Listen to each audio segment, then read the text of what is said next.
chateau preps. Tracy's just enjoying her croissant. So welcome back to another episode. We're on our way to the chateau.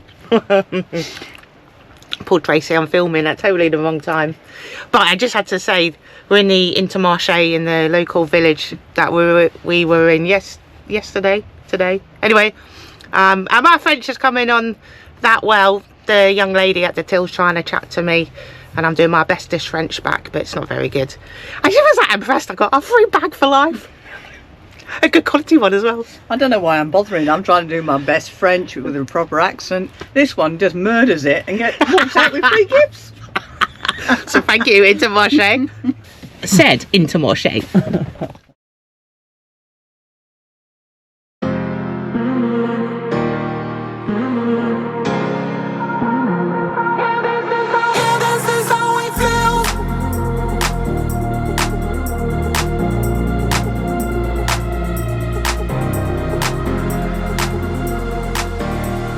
Now, if you've watched some of our earlier videos, you would have seen we've been here quite a few times. And the reason we come here is John, was it last year he bought this? Anyway, yes, he's taken on this project. And John's my bestie from school, so that's why we always end up here. And we always end up staying longer than planned. Yes, we do. Always at least a day longer. And that's proven to be the case this time. This time, yes. Anyway, we'll show you little bits of it and what it's like here. Yes, absolutely. It's a fascinating building. It's a multi-phase chateau, and I think it's got a great character for that reason. You know, you see a lot of chateaux in France which are four square and clearly been built in one time, and they've usually replaced an earlier structure. Whereas this chateau, you can actually read its age from the building forms. This chateau probably had a medieval root, but what we can clearly see is the 16th century element, which is this central part here. And if you look behind me, there's a cruciform window, and that is indicative of that sort of 16th century date. There is some written evidence to show that this was there was a new seigneur or a new owner of this place in, I think, 1698 or somewhere around that time. So it's likely that this building has been expanded and expanded. Likewise, behind me, we have, I think, what effectively is a 19th century wing. But what is really interesting, when you go inside the building, you can read that it's likely to have been a front extension to an earlier part of the building. And we'll take you around the back and show you some of those earlier parts. But effectively, what you have here is a really strong and beautiful front facade, which actually culminates in an 18th century tower, which is quite a stunning thing to have. And of course there's a round tower here, which I think again is a remnant of an earlier structure. So reading this building, you can see that there's been a real attempt to unify the different parts and the different centuries coming through. And what you get as a whole is a beautiful setting for this chateau. So if I move further down the garden, I can show you the old vegetable garden and the front, and we'll talk about what this might have been in its heyday.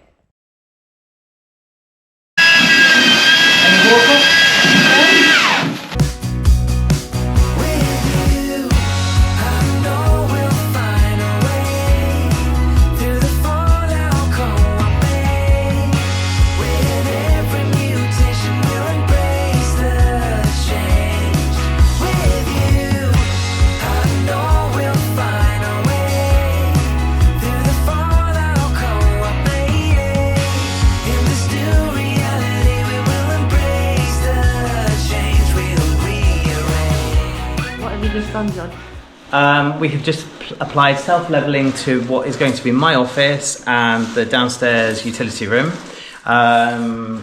We had about 55mm to play with from the top of the threshold of the stairs going down into the kitchen, and about 45mm this side. So we've gone for the lower level, and the idea is we've built the floor up slightly. We're going to buy about 25mm We're going to add, once that's dry, 20mm of insulation board, and then the oak flooring, which is hidden under there, is 14.5mm, and that should hopefully give us a relatively level floor with the thresholds. So if I've come further down, this is a southern facing facade, and what we've got is now a beautifully grassed area. But of course this would have likely have been a formal garden with a carriageway which would have moved through and past the building, so that you were introduced to the frontage of the building, which is if you like, the most polite part of the structure.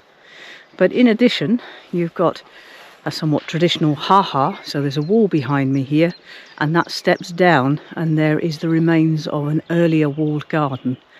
So this is an amazing place that's going to, when it's done, be superb, but nonetheless it's a very characterful, beautiful chateau.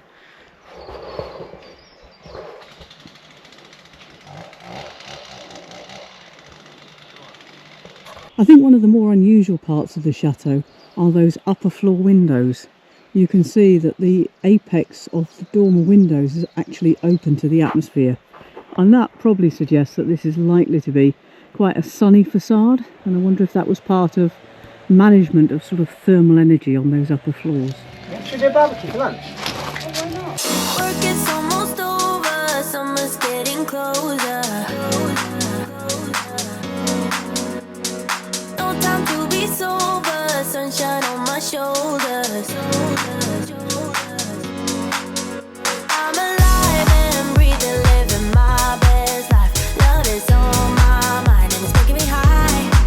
I'm staying in this moment, though it's hard to. One of the challenges for any renovation of a chateau is to ensure that you understand the history sufficiently well to make sure that the decisions you make are appropriate. And one of the issues for this chateau is the fact that it sits in such extensive grounds and that those have actually become significantly overgrown. So one of the first parts of the restoration have been to start to tame as much as possible and cut through paths and remove some of the worst of the ivy and rank brambles, etc., to allow this building to start to breathe again. So as we come to the back of the building, you can see the 19th century wing, but there's almost hints of earlier structure there. And this tower is remarkable in terms of its structure and the changing window openings and the different uses over the years. So I understand the ground floor was used as a stall, and the upper floors were traditionally used to store fruit, but actually it's potentially the remnant of an earlier structure. And you can see that stonemasons would have used the stone that was available to them. So you can see some quartz just under that window, and that's very much from the local area. And the limestone, I think, is local because it's used fairly consistently throughout the property. But if you just compare the stonework there, which is quite random and small, to the later 19th century stonework that's sort of revealed underneath the render there, you can see the difference between locally quarried stone and the stuff that could be bought in and cut in the 19th century.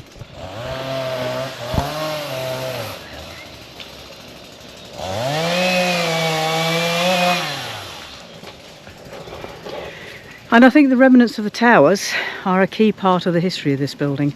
So understanding that this is likely to have been a cluster of smaller buildings around the towers, and because the towers were kept for a stairway access, they've almost been retained as the building has moved through its different phases of construction. And so here very much is the service wings of the building, and you can start to see the very polite 18th century tower in the corner, and then this sort of rumble of earlier buildings that have been adapted over the years. And there is active tree management going on as we speak. So these trees haven't been cut for many years, and as much as I'm no expert, what I am trying to do is to try and create a bit of shape to them, and also we're trying to get around the bases of the trees so we can pull off the ivy. So the way that these trees have developed over time, there's lots of young shoots or younger shoots at the bottom of the trees, which we're trying to trim back, and hopefully we'll get some shape to this bay tree at some point. All right.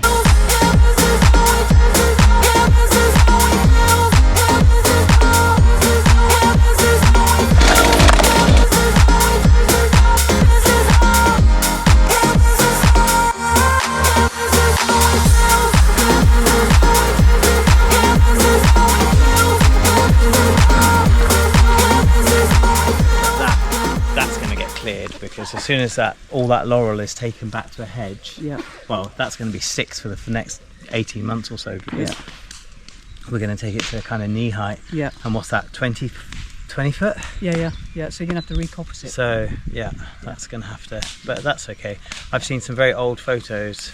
The lady whose grandparents owned this, she sent me of the laurel hedge that's there now. That'd be lovely. And it was 8 or 9 foot tall. It was beautiful. But it also guards that politeness, doesn't it? So from the lawn, when you look across, you're not looking at farmland. No, exactly. You're looking at cultivated landscape, which is what they're after. Yeah. And at some point we're going to have to get this. Yeah, I think that limb there is looking a bit. Well, look at our dagger. Yeah. We'll get the head there.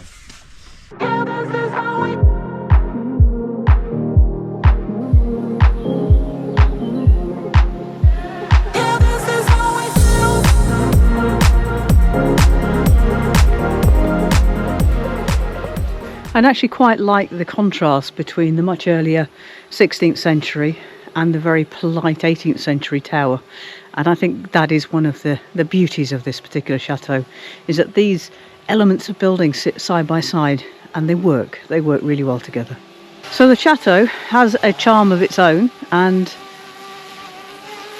I think it's one of those wonderful buildings that the more time you spend looking at it, the more you discover its origins. And I think that understanding the origins of buildings helps one with restoration, because you're not fighting the building, you're understanding it, its significance, and working with it. And as I speak, the rain's come in, so it's definitely time to stop. It is amazing how quickly the weather comes in here. Mind you, yesterday it was throwing it down, so today at the moment it appears to be a mist. So I think we shall leave it there and catch up with you in a bit.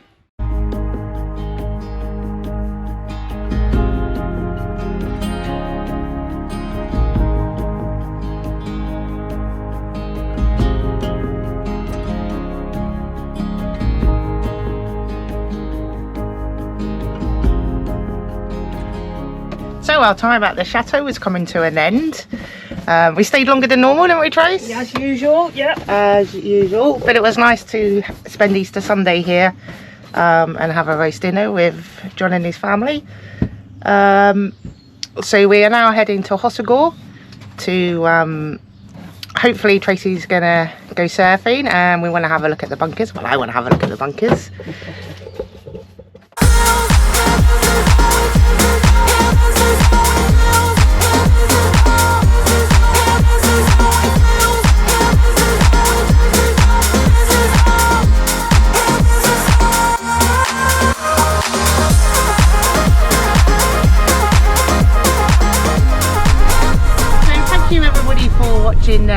This episode. We hope you found it interesting, especially Tracy's information about the chateau, and we hope to join you again in Hossegor. So thank you for watching. Also, if you want to keep up to date with what the chateau are doing, I'll put the link in the description of their YouTube channel, as Charlton does some good videos there.